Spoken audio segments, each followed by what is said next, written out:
a very fine Christian. Now, when then President Nixon was in power, he was one of his men. And he was called the hatchet man for President Nixon. And I think Nixon, didn't he resign in maybe 72, 74, something like that? Well, Charles Colson, he was sent to prison for 6 months. Connection to similar things. Well, Charles Colson wrote what I've considered to be one of the finest books I've ever read. It's called Loving God. Loving God. And in it he said this about holiness, about the Spirit-filled life. He stated this. He shared and he said, holiness, the Spirit-filled life, is the everyday business of every Christian. To be filled with the Spirit, holiness, is the everyday business of every Christian. It's all of our responsibility. And it's such a joy. Well, let's go to the traits. Traits. That's the second T that we want to write down. Traits. Traits. The traits or the characteristics of the Spirit-filled life. Okay. Well, when we're truly filled with the Spirit of God, it'll be demonstrated in crucial areas in our life, won't it? Yeah. One is this. You see it on your outline. One is this one. That my worship life. My worship life. Now, you might want to put down in Ephesians chapter 5, the next two verses. Gunnar led us in reading Ephesians 5, 15 through 18. This is Ephesians 5, 19 and 20.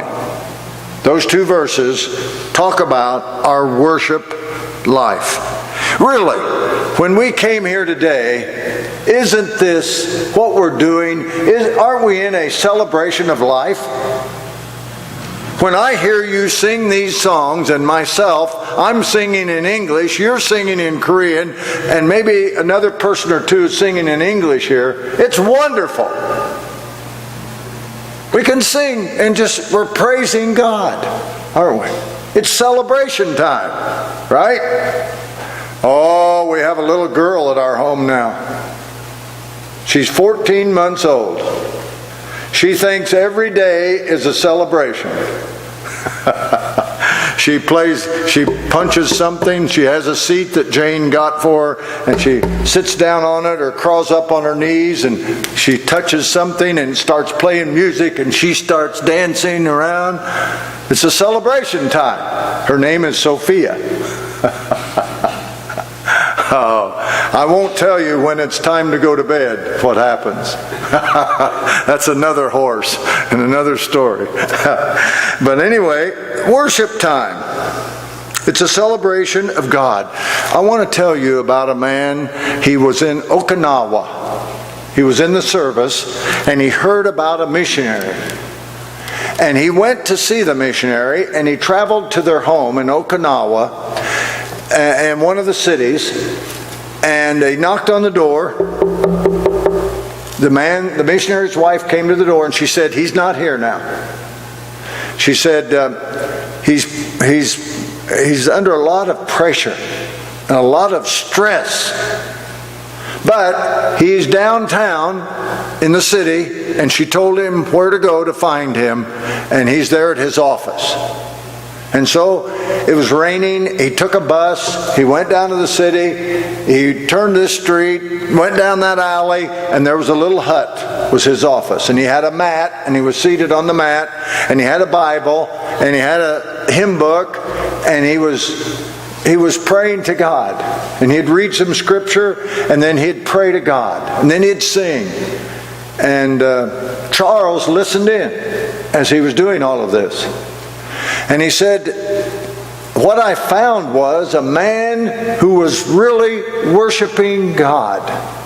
He had a lot of problems and a lot of frustrations. He said about 2 weeks later, those kind of things were taken care of.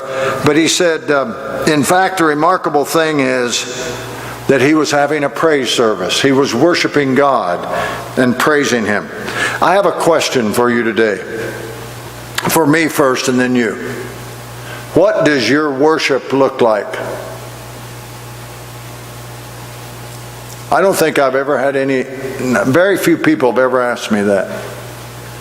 What does your worship of God look like?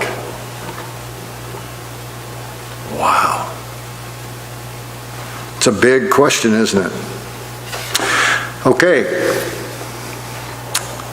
The next one is my wedded life, W-E-D-D-E-D, my wedded life. Now that's Ephesians chapter 5, verse 21. Well, in fact, you see 21, it says, submit to one another out of reverence for Christ. You see that in verse 21. And you go all the way through chapter 6, verse 4. Now, verse 4 says, fathers, do not exasperate your children. Instead, bring them up in the training and instruction of the Lord. Now, all this about husbands and wives and submitting and children and parents and parents and children. So, from Ephesians chapter 5, verse 21 to Ephesians chapter 6, verse 4 is about my wedded life, my family life, and your family life.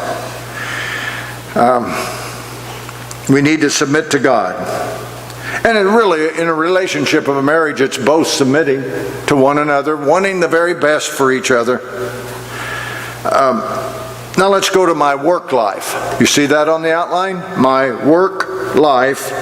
And that's Ephesians chapter 6. Pick it up at verse 5 about slaves. Obey your earthly masters.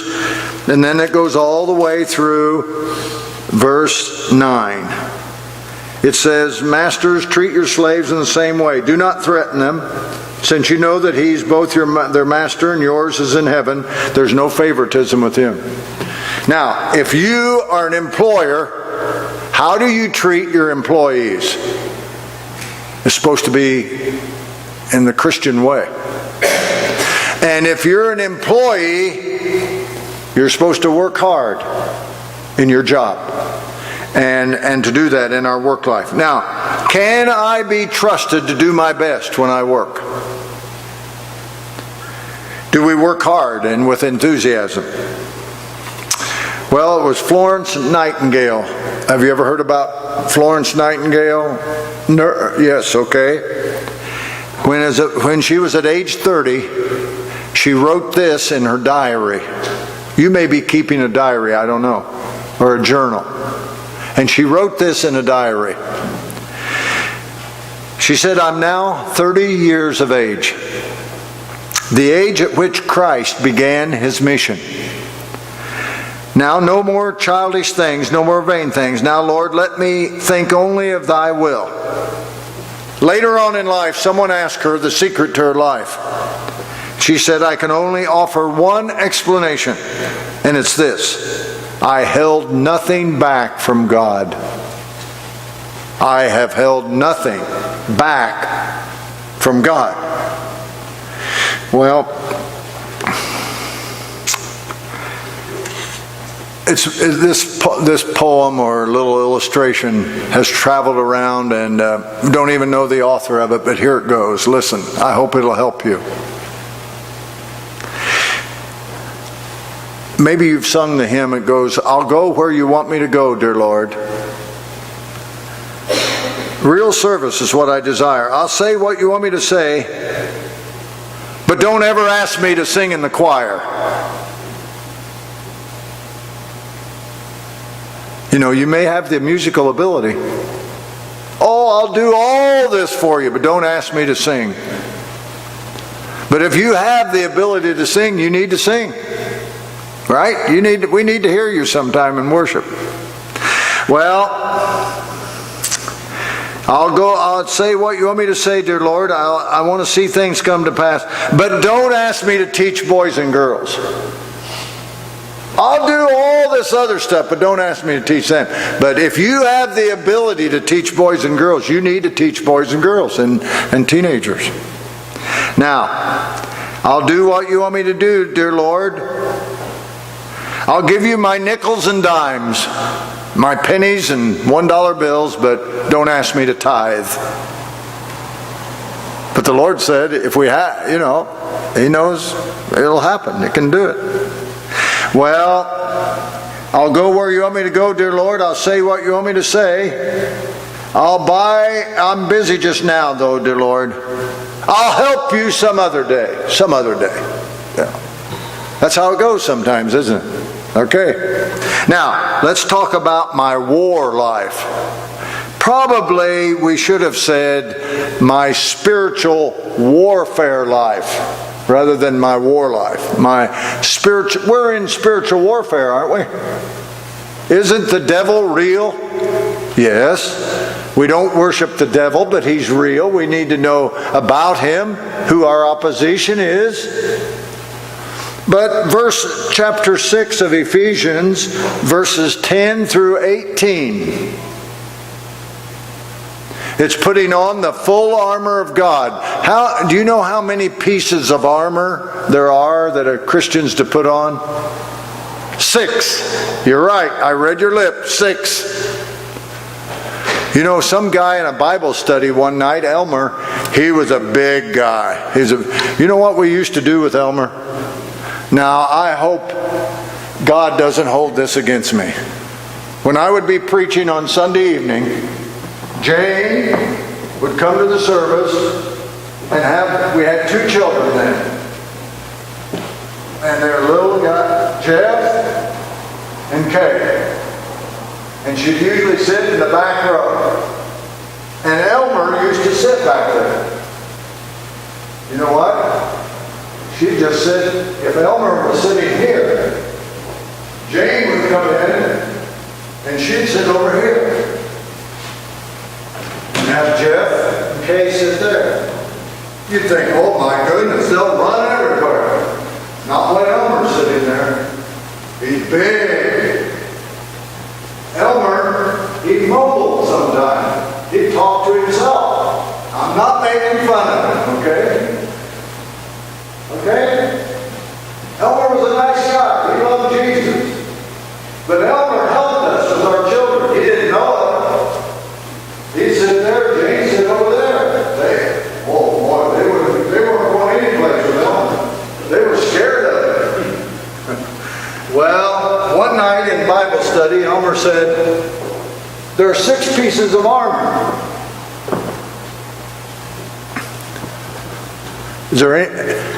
There's nothing in the back.